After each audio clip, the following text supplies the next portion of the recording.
নমস্কার বন্ধুরা, আজ আবারও চলে এসেছি আপনাদের কাছে একটা নতুন রেসিপি নিয়ে। আশা করি আপনারা ভালো আছেন। যখন রুই মাছের কালিয়া, কারি, ভাপা, পোস্ত এগুলো খেয়ে আমাদের একঘেয়ে লাগে, তখন বানিয়ে নিন এই রকম ধরনের একটা পাতলা ঝোল আম দিয়ে রুই মাছ। চলুন তাহলে রেসিপিটা শুরু করি। এখানে ফ্রাইং প্যানে আমি পরিমাণ মতো সর্ষের তেল দিয়ে দিলাম। এবার আগের থেকে লবণ হলুদ মাখিয়ে রাখা মাছগুলোকে আমি ভেজে নিচ্ছি।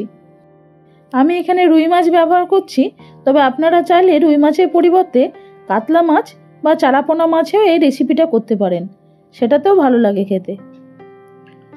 সমস্ত মাছগুলো আমার দেওয়া হয়ে গেছে।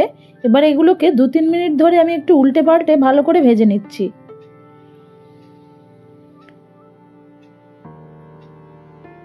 দেখুন বন্ধুরা, মাছগুলো ভাজা হয়ে গেছে।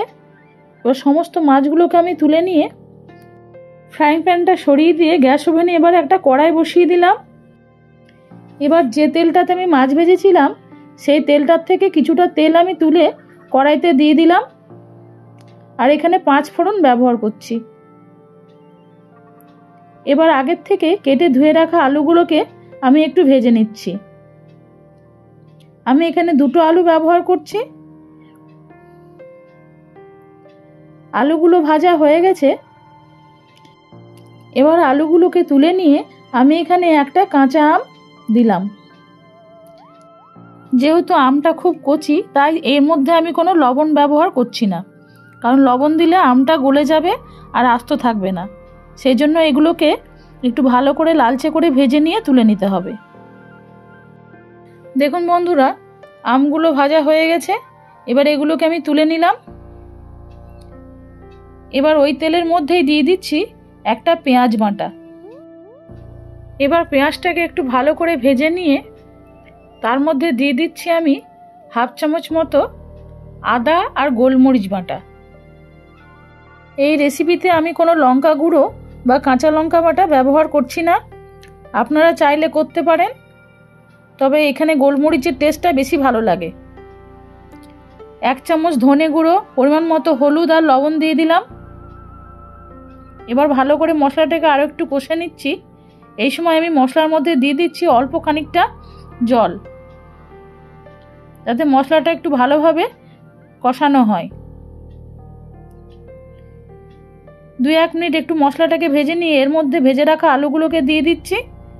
তারপর আলুটাকে একটু ভালো করে মশলার সাথে ভেজে নিতে হবে।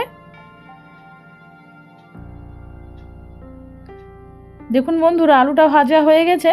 এবার পরিমাণ মতো আমি জল দিয়ে দিলাম। যেহেতু এটা একটা পাতলা ঝোল হবে, তাই জলের পরিমাণটা একটু বেশি দিয়েছি। 5-7 মিনিট পর ফিরে এলাম। আলুগুলো সম্পূর্ণ সেদ্ধ হয়ে গেছে। এই সময় আমি ভেজে রাখা মাছগুলোকে দিয়ে দিচ্ছি। আর দিয়ে দিচ্ছি ভেজে রাখা আমগুলো।